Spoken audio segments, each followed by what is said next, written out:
జియో 396 అమలుని నిరసిస్తూ డాక్యుమెంట్ రైటర్లు నిరసన వ్యక్తపరుస్తున్నారు. ఈ రోజు నుంచి 31 తారీఖు వరకు కూడా పెన్ డౌన్ కార్యక్రమాన్ని అయితే నిర్వహిస్తున్నారు. దీనికి సంబంధించి రిజిస్ట్రేషన్లు ఎలా జరుగుతున్నాయి అసలు తెలుసుకునే ప్రయత్నం చేద్దాం. మనతో పాటు రిజిస్ట్రార్ ఉన్నారు. సార్ చెప్పండి యాక్ట్ సంబంధించి. నమస్తే సార్. ఇప్పుడు మన ఆంధ్రప్రదేశ్ ప్రభుత్వం రిజిస్ట్రేషన్ సేవా కేంద్రాలన్నీ ప్రతి జిల్లా కేంద్రంలో కూడా ఒకటి పీపీపీ పద్ధతిలో ఏర్పాటు చేయాలని జీవో ఇచ్చింది. దానికి సంబంధించి దస్తావేజు లేఖర్లు అనే వాళ్ళు పెన్ డౌన్ ఇది అంటున్నారు. మాకు అసలు మా రిజిస్ట్రేషన్ అండ్ స్టాంప్స్ డిపార్ట్మెంట్లో దస్తావేజు లేఖర్లు అనే ఒక వ్యవస్థే లేదండి. ఎవరి దస్తావేజు వారు రాసుకోవచ్చు.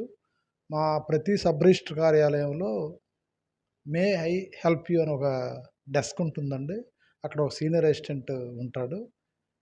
మీరు పీడీఈలో డాక్యుమెంట్ ఫీడ్ చేసి మాకు సబ్మిట్ చేసినా మేము రిజిస్ట్రేషన్ చేస్తాం. ఒకవేళ పీడీఈలో document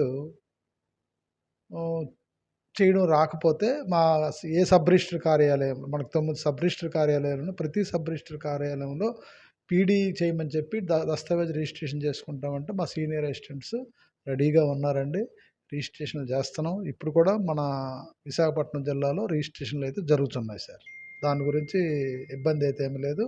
we are ready to make a documents. మేము డాక్యుమెంట్లు తయారు చేయడానికి కూడా మా సిబ్బంది అందుబాటులో ఉన్నారు. అంటే స్టేట్ వైడ్గా చూసుకుంటే సుమారు 70,000 మంది డాక్యుమెంట్ రైటర్స్ ఉన్నారు. అంటే ప్రభుత్వం వాళ్ళకి ఏమైనా ప్రత్యామ్నాయం చూపించే అవకాశం ఉంది? అది రాష్ట్ర స్థాయిలో తీసుకోవాల్సిన నిర్ణయం.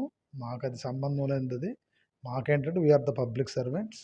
వీఆర్ ఫర్ పబ్లిక్ ఎటువంటి ఇబ్బంది లేకుండా చూసుకోవాల్సిన బాధ్యత మాకుంటుంది. కాబట్టి ఏ రిజిస్ట్రేషన్ కూడా ఆగదు, ఆగే పరిస్థితి కూడా లేదు. ఎటువంటి పరిస్థితుల్లో కూడా ఏ రిజిస్ట్రేషన్ కూడా ఆగదు. ఏ రిజిస్ట్రేషన్ గురించి వచ్చి ఏ వ్యక్తి కూడా సబ్ రిజిస్టర్ కార్యాలయం నుంచి రిజిస్ట్రేషన్ జరగకుండా వెళ్ళకూడదు అనేదే మా ప్రభుత్వం తాలూకా నిర్ణయం. ఆల్రెడీ మాకు హైర్ అథారిటీస్ నుంచి ఇన్స్ట్రక్షన్స్ కూడా వచ్చాయి. ఏ రిజిస్ట్రేషన్ కూడా ఆగడానికి వీల్లేదని. మేము అదే పద్ధతిలో ఉన్నాము, దానికి సిద్ధంగా ఉన్నాం. కొన్ని జిల్లాలో ఇప్పటికే ఇబ్బంది ఉన్నదండి. అంటే విజయనగరం లాంటి ప్రాంతంలోని రిజిస్ట్రేషన్లు ఇబ్బంది ఉన్నది అని అక్కడ నుంచి మనకు వస్తున్న సమాచారం. అంటే పూర్తి స్థాయిలో మరి నివారించే అవకాశం ఉంటుంది. అంటే రిజిస్ట్రేషన్లు ఎక్కడ కూడా నిలువరించకుండా డాక్యుమెంట్ రైటర్ల వ్యవస్థ ఇప్పటివరకు కూడా సేవలు అందించారు. వాళ్ళు లేకపోయినా అసలు నిర్వహించే పరిస్థితి ఉన్నదా?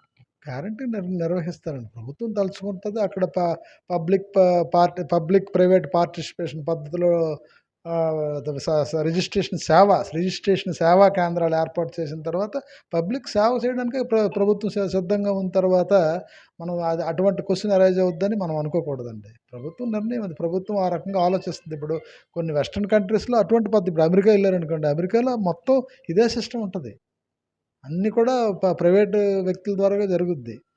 కాబట్టి ప్రభుత్వం తాలూకు నిర్ణయాన్ని క్వశ్చన్ చేసే అధికారం వాళ్ళు ఒక రాత్రి ఒక పగలో తీసుకునే నిర్ణయం కాదు. చాలా ఎక్కువగా స్టడీ చేసి, రీసెర్చ్ చేసి, మొత్తం అనాలిసిస్ చేసి ఇచ్చే జీవో తప్పించి పబ్లిక్ పార్టిసిపేషను, ప్రైవేట్ పార్టిసిపేషను అన్నీ ఉంటాయి. ఎటువంటి పబ్లిక్ ఇబ్బంది పెట్టకూడదండి. గవర్నమెంట్ తాలూకు ఉద్దేశం ఏంటంటే ప్రభుత్వం పబ్లిక్ ఇబ్బంది పెట్టకూడదు, రిజిస్టరింగ్ పబ్లిక్ ఇబ్బంది పడకూడదు. అది వాళ్ళ తాలూకు మెయిన్ కాన్సెప్ట్. జియో 396 చూసుకున్నట్లయితే ఇంతవరకు కూడా ఎటువంటి ఏర్పాట్లు కూడా జరగలేదు. అంటే ఈ నేపథ్యంలో ఎలా చేయగలుగుతారు? అది గవర్నమెంట్ టెండర్లు పిలుస్తుంది. అవన్నీ అది పెద్ద ప్రాసెస్. దానికి మించి మాకు ఎటువంటి ఇన్స్ట్రక్షన్స్ అయితే లేవు.